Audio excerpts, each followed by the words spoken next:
আসসালামু আলাইকুম viewers, welcome to mother cooking channel. আজকে আমি আপনাদেরকে তৈরি করে দেখাবো পুডিং ব্রেড। আর এই পুডিং ব্রেডটা কিন্তু খেতে ভীষণ মজার হয়।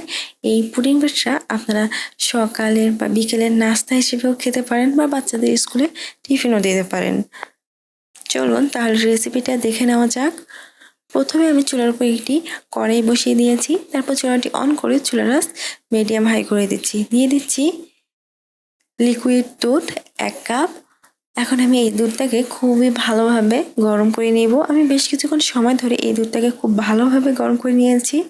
এখন আমি দিয়ে দিব দুধ পাউডার 1/4 কাপ।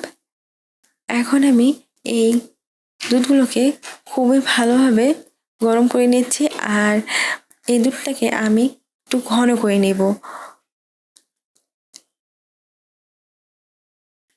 এই সময় কিন্তু দুধটা খুবই ভালোভাবে বলক চলে এসেছে। আমি দুধটাকে প্রায় হাফ কাপ করে নিব। তার জন্য আমি একটা চামচ দিয়ে নাড়িয়ে নাড়িয়ে দুধটা ঘন করছি, যেন কোনোভাবে দুধটা পুড়ে না যায়। দিয়ে দিব চিনি 1/4 কাপ। মিষ্টিটা আপনারা আপনাদের পছন্দ অনুযায়ী কম বা বেশি করে নিতে পারেন।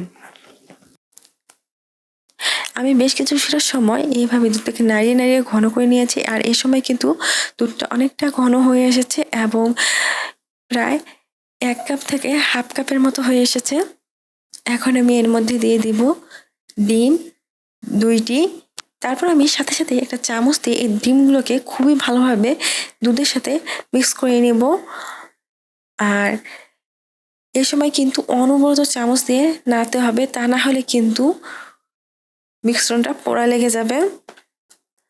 আমি বেশ কিছুটা সময় এইভাবে এই দুধ ডিমের মিশ্রণটাকে নেড়ে দিয়েছি। এ সময় কিন্তু এই মিশ্রণটা অনেকটা ঘন হয়ে এসেছে। এইরকম ঘন হওয়ার সাথে সাথে আমি চুলাটা অফ করে দিব।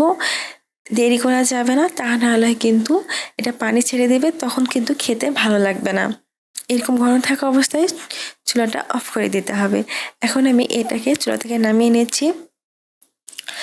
এখন আমি এই পুডিংটাকে খুবই ভালোভাবে ঠান্ডা করে নিব। পুডিংটা যখন খুব ভালোভাবে ঠান্ডা হয়ে যাবে, এখন আমি এখানে একটা পাউরুটি নিয়েছি। এই পাউরুটির মধ্যে এই পুডিংটাকে খুবই ভালোভাবে লাগিয়ে দিচ্ছি। তারপর আরেকটা পাউরুটির মধ্যেও অনুরূপভাবে লাগিয়ে নিয়েছি। এখন আমি এই পুডিং লাগা পাউরুটিটাকে এই পাউরুটির ওপর বসিয়ে দিচ্ছি, তার উপর আরেকটা পাউরুটি দিয়ে দিচ্ছি। এখন আমি এই পাউরুটিটাকে কোনাকুনি করে কেটে দেখাচ্ছি। দেখুন কতটা সুন্দর হয়েছে, কতটা ঝটপট হয়েছে নাস্তাটা। এখানে আমি 1 পিস পাউরুটি নিয়েছি এবং এই পাউরুটির উপর দিয়ে পুডিং লাগিয়ে দিচ্ছি। আমি পুডিংগুলো খুব ভালোভাবে চারদিক থেকে লাগিয়ে দিয়েছি। এখন আমি এর মধ্যে দিয়ে দিচ্ছি কাজু বাদাম, কাঠবাদাম। আর এই কাজু বাদাম আর কাঠবাদামগুলোকে আমি একটু লম্বা লম্বা কুচি কুচি করে কেটে নিয়েছি। দিয়ে দিচ্ছি পেস্তা বাদাম। তারপর এই পাউরুটির উপর আমি আরও একটা পাউরুটি দিয়ে দিয়েছি। তারপর অনুরূপভাবে পুডিং লাগিয়ে দিয়ে দিচ্ছি কাজু বাদাম, কাঠবাদাম ও পেস্তা বাদাম। তার উপর আরেকটা পাউরুটি দিয়ে আমি এই নাস্তাটা তৈরি করে নিয়েছি।